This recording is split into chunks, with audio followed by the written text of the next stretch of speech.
आज यहाँ पे सम्मानित संकल्प यात्रा है सर। जब किसी फंक्शन होता है या हम किसी के घर में भी जाते हैं सर, तो मेजबानी के बगैर कोई फंक्शन नहीं होता।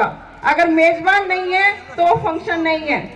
आज हम अपने गांव में आपका सम्मान कर रहे हैं, तो ये सिर्फ मोदी सरकार या खट्टर सरकार के लिए नहीं, अपने विभाग, अपने अधिकारियों के लिए सम्मान कर रहे हैं। उनके लिए यह आज उपस्थित है, क्योंकि जो जैसे सरपंच का, सभी सरपंच साथियों का सरकार ने विरोध कर रहे हैं, उनके खिलाफ खड़े हैं, या ग्राम पंचायत को, जो कि एक राजनीति की पहली पीढ़ी है, उसको पड़ाव को खत्म करना चाहते हैं, सरपंच की पावर को खत्म करना चाहते हैं। सर, मुझे पावर से मतलब नहीं है, गांव के विकास से मतलब है। आप गांव का विकास करवाएं, कोई दिक्कत नहीं है किसी भी सरपंच को, मुझे लगता है।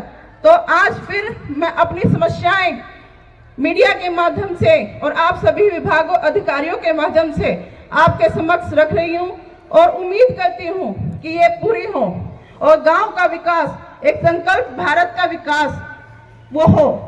क्योंकि जैसे आज मैंने आप सबका अतिथि देवो भव, जो विकसित भारत का एक नारा भी है, मैं उसके तहत आप सभी अतिथियों का आदर कर रही हूं।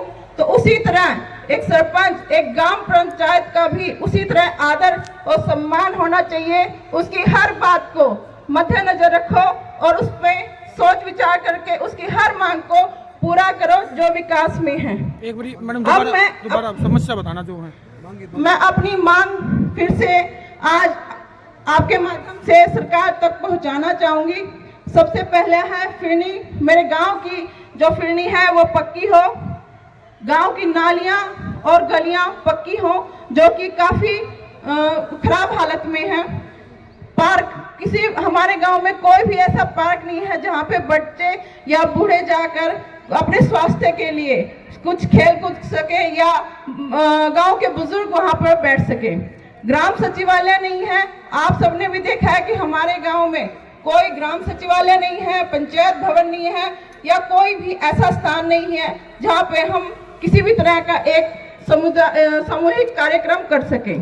सरकारी स्कूल को अपग्रेड करने की डिमांड मैं खुद विधायक साहब को देके आई थी, जो कि महिपाल डांडा जी हैं हमारे विधायक। उनको मैंने खुद लिखित में अपग्रेड करने की स्कूल के सरकारी मिडिल स्कूल को, लेकिन वो भी अभी तक कोई अप्रूवल नहीं आया। वेटनरी हॉस्पिटल, लगभग 1 साल से वेटनरी हॉस्पिटल के लिए मैं डिमांड कर चुकी हूँ। सर, आंगनबाड़ी रेनोवेशन एस्टिमेट ले जा चुके हैं, लेकिन फिर भी लगभग 1 साल कंप्लीट होने पर भी कोई भी टेंडर आंगनबाड़ी के लिए नहीं लगा। चौपाल रेनोवेशन एज इट इज है, जो कि पिछले साल से मैं डिमांड करती आ रही हूँ कि रेनोवेशन चाहिए चौपाल की, और एक कश्यप चौपाल।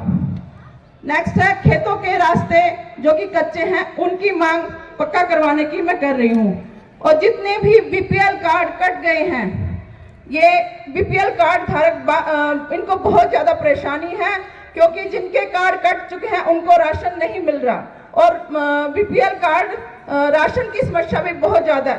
कार्ड ज्यादा बढ़ गए हैं, लेकिन राशन हमारे गांव में कम आता है। तो ये समस्याएं फिर से मैं आपके माध्यम से, मीडिया के माध्यम से सरकार तक पहुंचा रही हूं।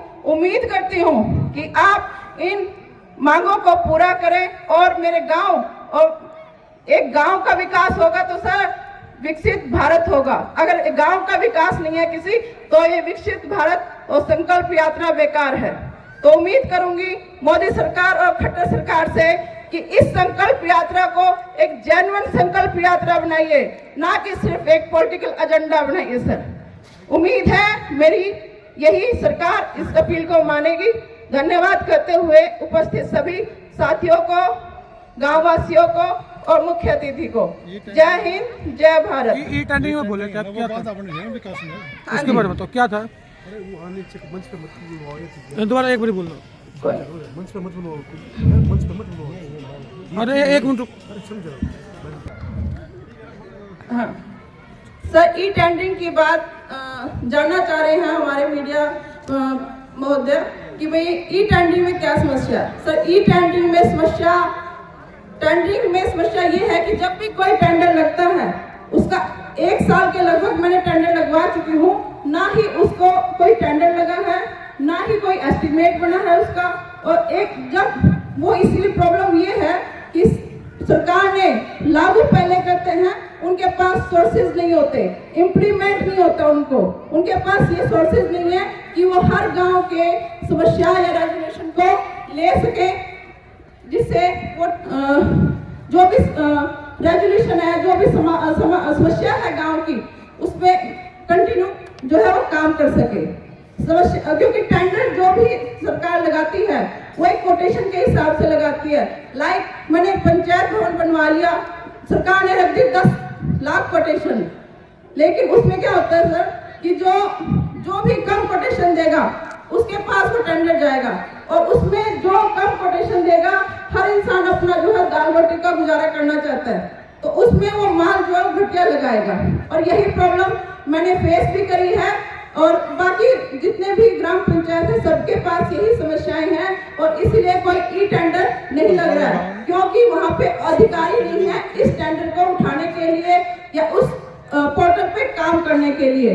ग्राम पंचायतें ज्यादा हैं और अधिकारी कम हैं, जिसकी समस्या ये है कि हर समस्या को टाइमली सुना नहीं जाता, और एक सरपंच के पास 5 साल का टाइम होता है, तो 5 साल में अगर वो एक टेंडर लेगा तो पूरे गांव में 5 साल में क्या एक काम करेगा? फंड सरकार नहीं देती, टेंडर सरकार नहीं लगवाती, तो काम कहां से होंगे? तो मेरी उम्मीद है सरकार से ई टेंडर लगाए, कोई इश्यू नहीं है, हमें कोई पैसा नहीं खाना।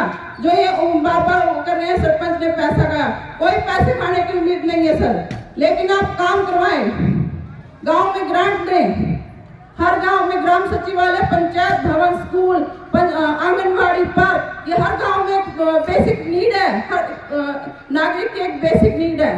तो आप कोई ई टेंडर या जन पोर्टल की कोई प्रॉब्लम नहीं है सर, आप ग्रांट दीजिए सरपंच को, काम करवाइए, हम काम करने के लिए आए आपके यहाँ, क्योंकि आप सर ऊपर बैठे हैं, हम गांव में हर इंसान को हर रोज फेस करते हैं, अपने गांव वालों को फेस करते हैं, जो वादे हमने उनसे किए हैं। जैसे आप वादे करते हैं और मुकर सकते हैं सर, हम मुकर नहीं सकते, क्योंकि हमने अपने लोगों से वादा किया था जब उन्होंने हमें प्रतिनिधि बनाया था, तो हम उस मांग को, उस वादे को पूरा करना चाहते हैं जब एक प्रतिनिधि बनते हुए हमने वो किए थे। तो सरकार के साथ के बिना ये संभव नहीं है, तो सरकार से साथ की उम्मीद करेंगे और आशा करेंगे कि वो जो रिस्पेक्ट हमसे चाहते हैं वही रिस्पेक्ट एक गांव के सरपंच को मिलनी चाहिए, क्योंकि गांव का सरपंच पूरे गांव को रिप्रेजेंट करता है। आप हमारे गांव में अपना कोई भी प्रोग्राम करते हैं, उम्मीद करते हैं रिस्पेक्ट की, तो वही उम्मीद सर पूरा गांव एज ए रिप्रेजेंटेटिव एक सरपंच चाहता है। तो मीडिया के माध्यम से ये चाहूंगी कि सभी ग्राम पंचायतों को, सभी प्रतिनिधियों को उनका हक दिया जाए और उन्हें सम्मान दिया जाए, ताकि वो अपना काम आराम से कर सकें। धन्यवाद।